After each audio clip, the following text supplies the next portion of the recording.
Salve, salve, querido ouvinte do podcast. Tô aqui de volta depois de um tempo, Adailton Batista.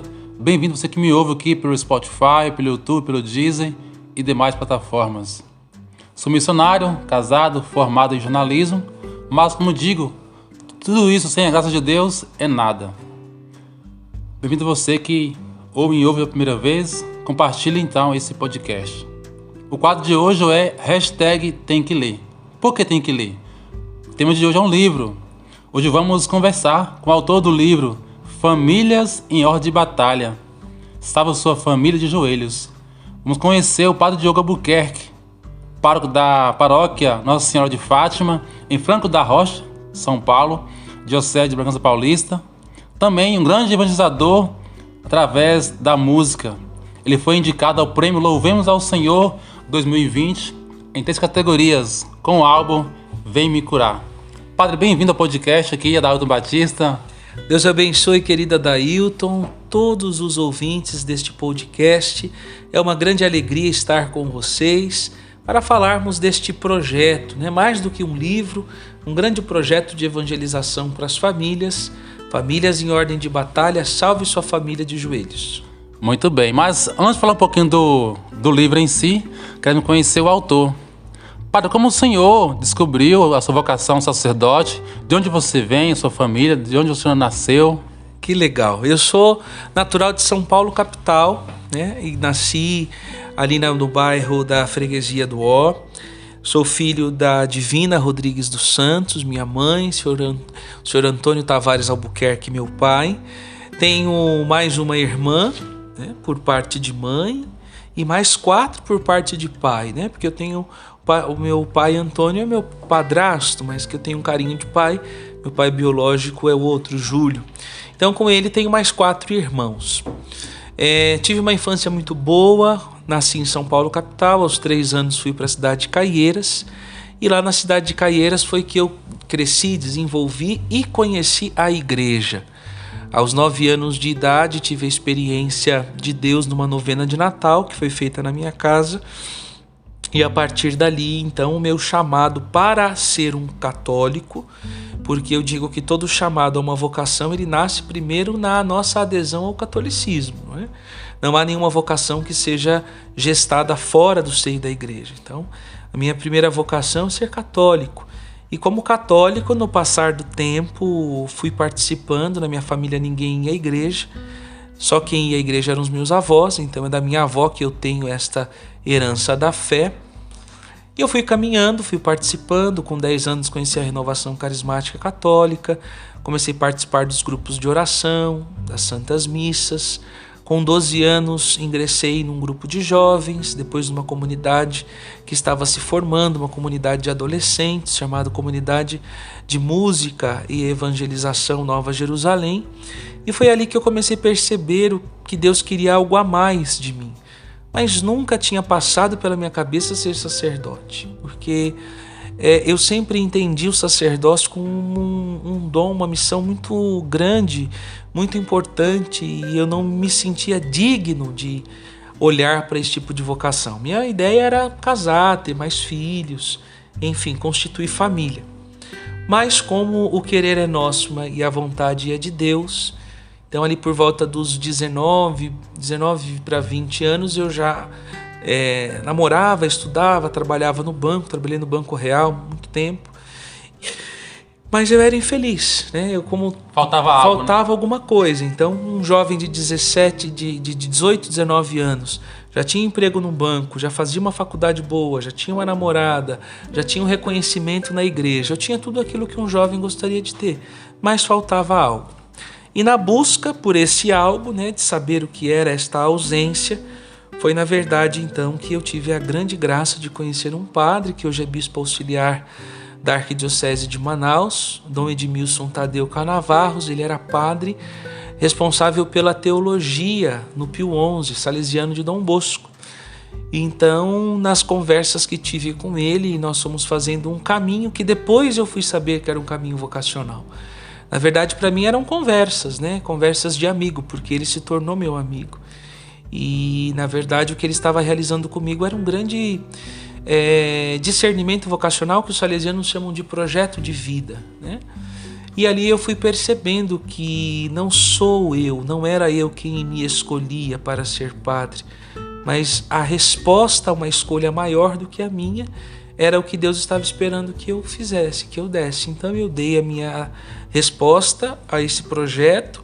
Foi realmente algo que surpreendeu as pessoas, os meus pais, os meus amigos de banco, de faculdade, enfim. E graças a Deus, ninguém imaginava. E graças a Deus, no ano de 2008, eu ingressei na comunidade salesiana, fiquei 1 ano com os salesianos, fazendo o aspirantado. Depois fui para o pré-noviciado em Lorena, fiquei uns 2 meses, percebi que não era vivendo daquele jeito que Deus me queria padre, porque eu via que os meus irmãos salesianos, muito queridos, né, faz até parte da família Canção Nova, né, a Canção Nova é a família salesiana, né, mas eu via que os padres, eles estudavam muito tempo, ficavam muito tempo na formação e depois iam para as obras sociais, iam para os colégios, para as faculdades. E eu queria gente, né? Eu queria povo, eu queria estar com as pessoas. Tem também os padres que fazem isso, né? Que são párocos, que trabalham diretamente com as pessoas. Mas a grande maioria assumiam funções administrativas que eu nunca tive desejo de assumir. Eu sempre quis estar a serviço do Evangelho, na missão. Então eu entendi que não era ali, naquele modelo que Deus queria. Amo Dom Bosco, é um dos meus padrinhos de ordenação. Mas hoje eu vivo a salesianidade que eu aprendi lá dentro, no meu trabalho com os jovens, com as famílias, com as pessoas, o sistema preventivo de Dom Bosco. Vivo sem ser salesiano, sem estar juridicamente ligado a eles. Está na sua essência, né? Está na minha essência. A primeira forma é a que fica, né? E ela ficou gravada no meu coração. Então, graças a Deus, de lá para cá eu voltei para minha família, continuei fazendo a filosofia e, por graça de Deus, o meu bispo, na época, Dom José Maria Pinheiro, me acolheu no seminário propedêutico.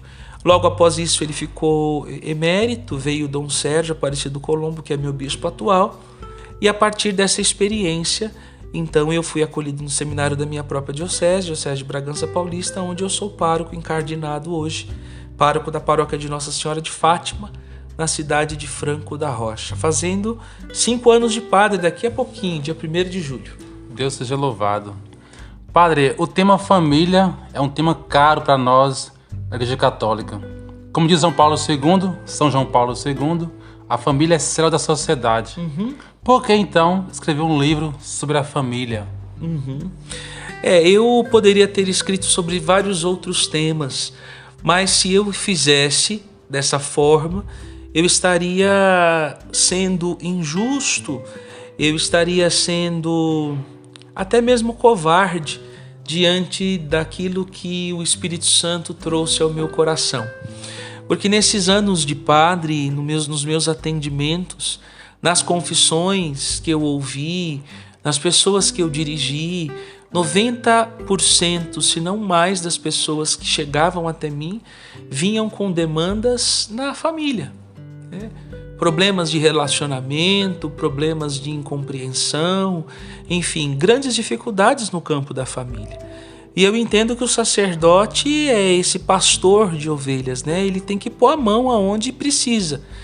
E eu senti que era a hora, né? O Espírito Santo me provocou que era a hora de tratar dessa questão, porque sendo a família a célula da sociedade, se a gente não salvar as nossas famílias, nós vamos continuar reproduzindo uma sociedade doente, uma sociedade cheia de problemas. Porque os problemas que a gente vê no mundo, eles não começaram no mundo, eles começaram numa família desestruturada.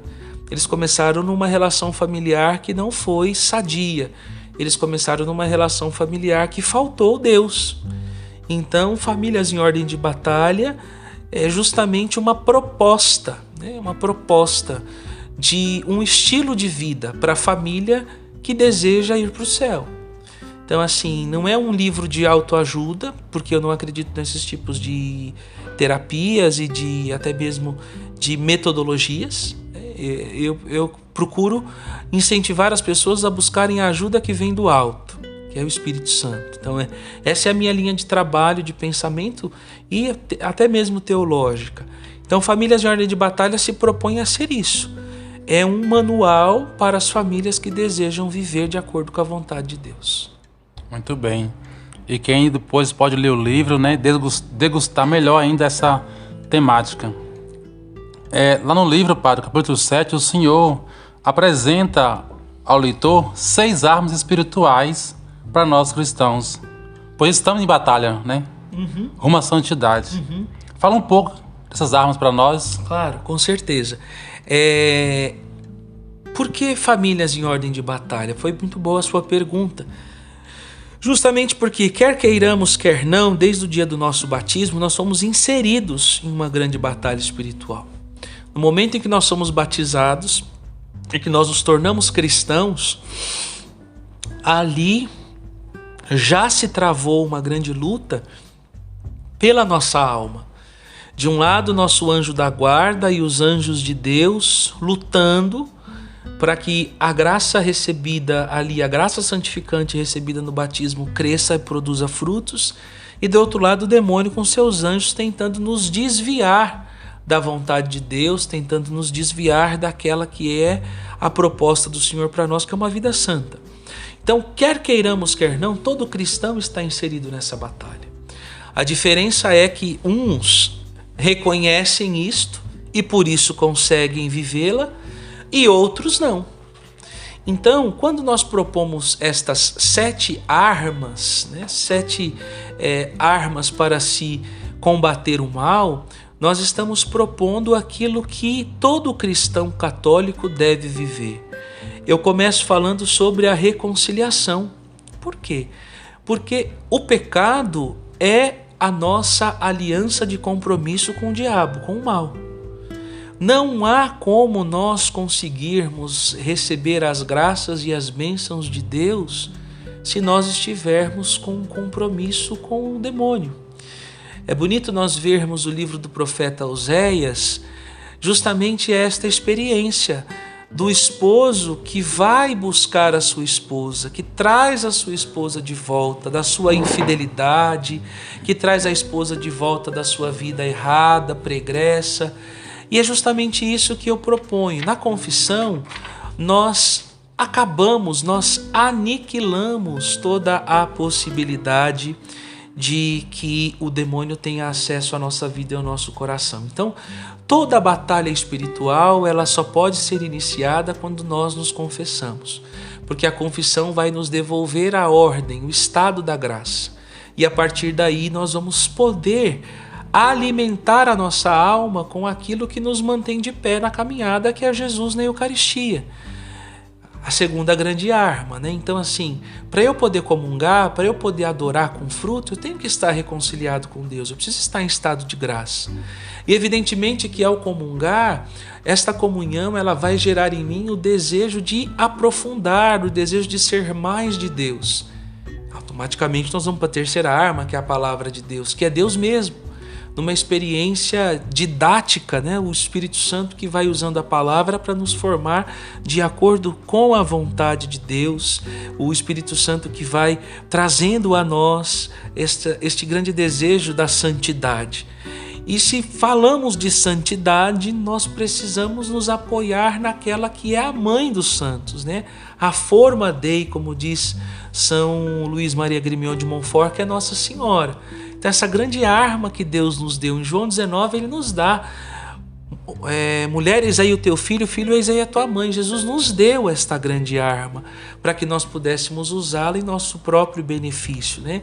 E quando eu olho para a vida da Virgem Maria, eu enxergo um projeto que deu certo, né? Porque Deus não erra nunca, Deus sempre vence.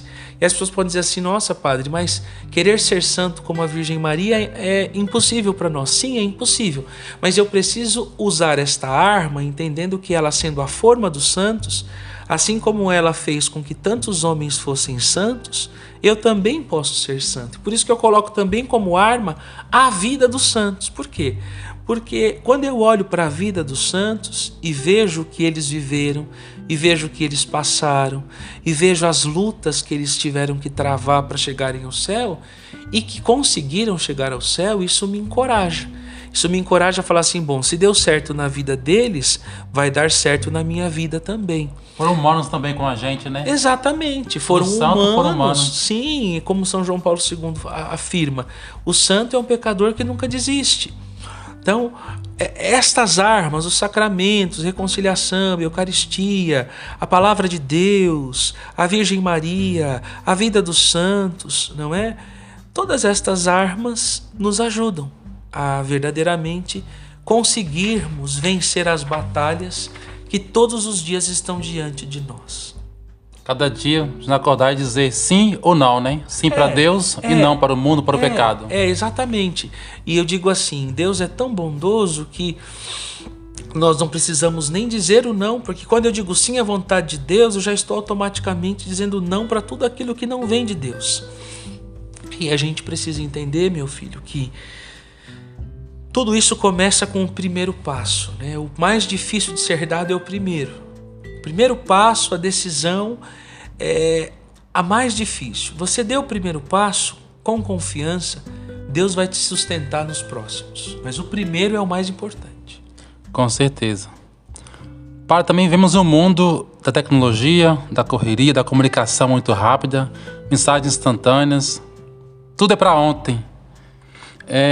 Como podemos cultivar uma vida interior, mesmo em meio ao barulho que o mundo apresenta?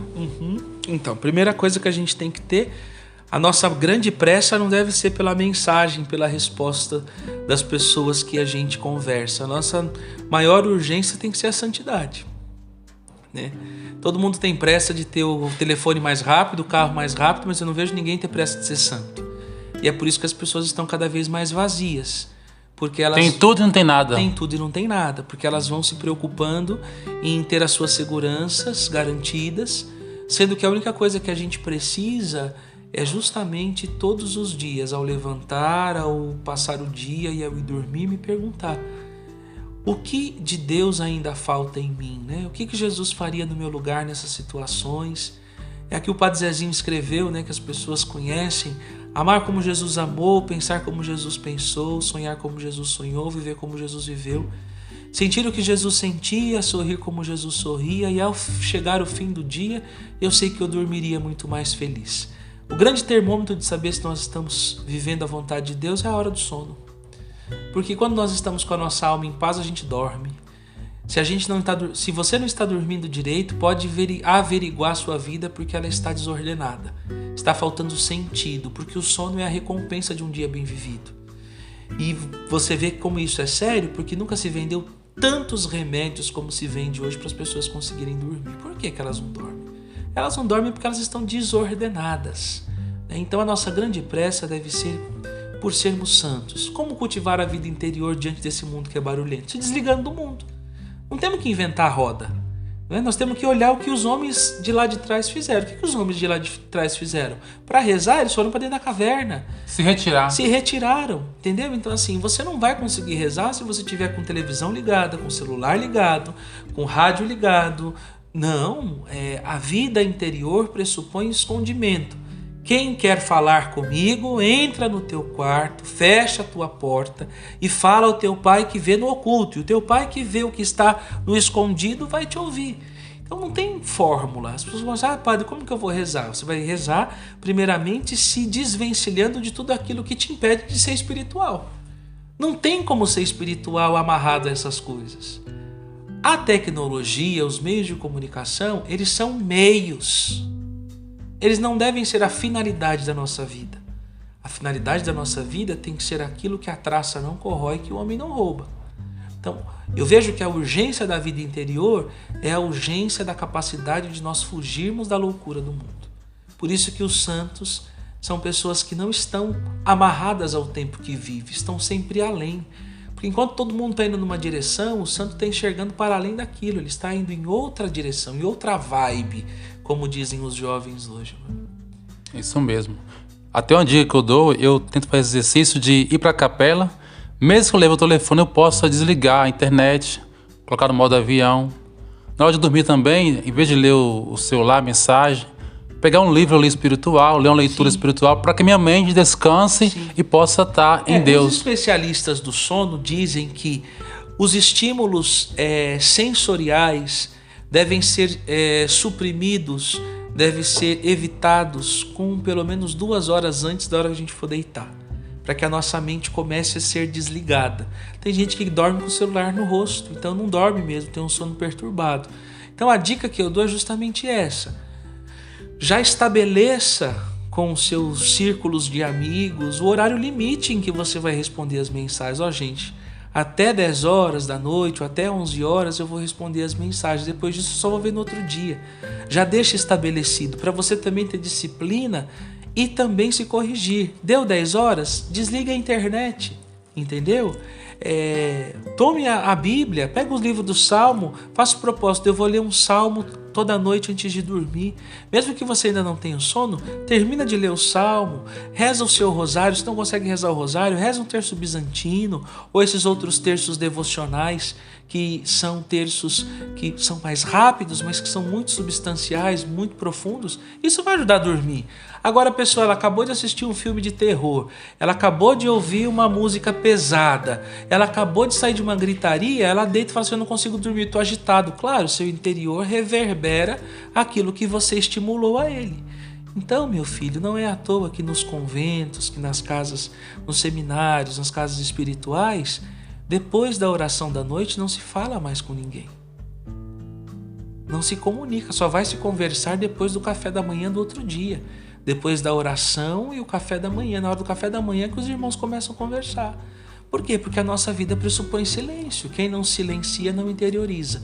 Quem não interioriza não tem força, energia mental, espiritual para fazer nada. Por isso que o mundo de hoje a gente está vendo aí esses zumbis. As pessoas, a gente encontra gente na rua que parece os verdadeiros zumbis, porque não dorme direito, não come direito, não tem silêncio. A vida humana não foi feita para esta maquinização que hoje a gente vê. A gente vai até um limite e daí para frente a gente pira. Isso mesmo, que profundo, né? Quem não interioriza, não silencia, não tem como ouvir o próprio coração, os sentimentos, né? Para aquilo que leu, fica a dica. Padre, voltando ao livro, o senhor fala também, na parte 3 do livro, que é tipo um roteiro ali. Te levarei ao deserto e falarei ao coração. Sim. Essa é o grande apelo que o profeta Oséias faz ao povo de Israel, né? Nós sabemos que o povo de Israel se desviou. Porque quando Deus elege o seu povo, Deus não exige nada do povo, Deus não pede nada para o povo a não ser fidelidade. É a única coisa que Nosso Senhor pede no Antigo Testamento para o povo: sejam fiéis à aliança que eu estabeleci com vocês. Mas a gente sabe que o povo é um povo de cabeça dura e de coração de pedra que facilmente se desvia. Então o profeta Oséias surge como essa voz que grita, dizendo assim: olha, que nós estamos vivendo, a experiência de deserto que Deus vai nos fazer viver, não é um castigo, mas é uma oportunidade para uma grande volta, para um grande retorno ao que é essencial, um grande retorno para este desejo, né? Esse desejo de ser espiritual, de ser de Deus. Então, nessa terceira parte do livro, nós fornecemos para as pessoas um roteiro, né? Para que as pessoas consigam viver a sua vida espiritual a partir de uma pedagogia, porque eu sei que as pessoas hoje têm dificuldade de rezar. Como as pessoas têm dificuldade de rezar, esse roteiro ele é totalmente pedagógico. Então, nós sempre começamos com uma frase de um santo, com um pensamento de um santo, para iluminar o tema de cada dia da oração. Depois, este tema está sempre relacionado com uma perícope bíblica, com uma citação das Sagradas Escrituras. Então você é iluminado pelo pensamento dos santos, você fundamenta esse pensamento na palavra e depois o fruto dessa iluminação e da sua oração com a palavra, você vai escrever o que mais te tocou neste dia. O que Deus te falou. Por quê? Algo concreto, né, Padre? É concreto, porque a vida espiritual, ela pressupõe isso. É fala e escuta. Muitas das vezes as pessoas não sentem os efeitos da oração porque a oração se transforma num grande monólogo. E oração não é isso. Oração é diálogo. Eu falo e depois eu tenho que escutar. Na hora da escuta a gente já encerra e sai correndo. Aí fala que Deus não fala com a gente. Não é que ele não fala, é que a gente não deixou ele falar. A gente não deu a ele esse tempo. Tem que ruminar a palavra. Tem que ruminar. Para encerrando, Padre, e a música na sua vida? Como foi descobrir esse dom? Olha, a música na minha vida, eu vejo que ela sempre teve um papel importante. A minha família é uma família muito musical, né? Não que eles sejam músicos profissionais, mas a gente sempre ouviu muita música. Então eu cresci ouvindo coisas muito boas da parte da minha mãe. As referências são todas da black music, do soul music, da R&B. Da parte do meu pai é a escola mais caipira, né? As modas de viola, as músicas de raiz, né? da vida interiorana. Então eu acredito que isso me formou muito, porque desde muito pequeno que eu tenho essa memória afetiva. A gente não se preocupava muito em assistir televisão. A nossa preocupação era sempre de fazer as coisas em casa, então ligava o rádio, colocava LP, né, os long plays, ia fazendo faxina ouvindo, ou colocava nas rádios, né, aqueles programas chamados Love Songs, aqueles momentos, né, das músicas românticas, tradução do dia, enfim. Era muito comum isso na nossa casa. A nossa adesão à televisão era mais para filme, para essas coisas, né? Então a música ela esteve presente na minha vida assim. Então quando eu fui para a igreja, para a comunidade, quando eu tive o contato primeiro com a música religiosa, né? E estando com a música religiosa, eu fui vendo que existia um universo musical não só de músicas românticas nem caipiras, mas também existiam músicas para Deus. E ali quando eu tinha mais ou menos uns 14 anos, o que não é infelizmente, né? Eu falo infelizmente porque já era para ter mudado, mas infelizmente não mudou. Na minha comunidade não tinha, começamos uma comunidade nova, era uma garagem, e ninguém tinha disponibilidade para poder ir lá animar as missas. Então o padre na época falou assim: você não pode ir lá puxar os cantos? Eu falei: padre, mas eu não sei cantar, eu não canto. Ele falou assim: não, é só puxar lá com as pessoas, o povo canta com você, o povo vai atrás. Então foi a época que eu me deparei com o Louvemos o Senhor, né? E nós não tínhamos muita referência, não tínhamos essa vastidão de material que a gente tem hoje. Então quem que era a nossa referência? Era a Canção Nova. Então a gente via o que a Canção Nova cantava e como os cantores da Canção Nova cantavam, e a gente tentava reproduzir nas nossas comunidades.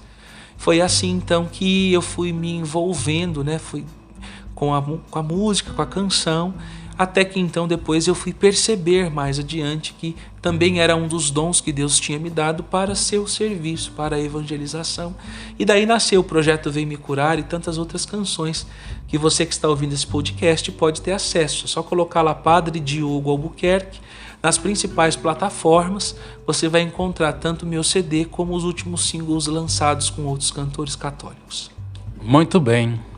Essa conversa está ótima, mas deixe você depois desfrutar melhor sobre o padre, sua música e o livro para você adquirir. Padre, onde adquirir o livro? Fala também seu contato aí para os ouvintes anotarem. Ótimo. Então, você pode adquirir o meu livro pela loja Canção Nova, né? Na loja Canção Nova você encontra Famílias em Ordem de Batalha, Salve Sua Família de Joelhos. Também você pode acompanhar o meu trabalho de evangelização no YouTube, o canal do Padre, no Instagram, também no Facebook. É sempre Padre Diogo Albuquerque, Padre escrito por extenso, Padre Diogo Albuquerque. Muito bem. Padre, muito obrigado pela sua partilha, essa conversa maravilhosa. Deixe sua bênção para nossos ouvintes do podcast. Com muito gosto. Então, a todos vocês que nos acompanham e que acompanharam este episódio, por intercessão de Nossa Senhora Mãe da Igreja de São José, de São Miguel, São Gabriel, São Rafael, de São Francisco e Santa Jacinta Marto.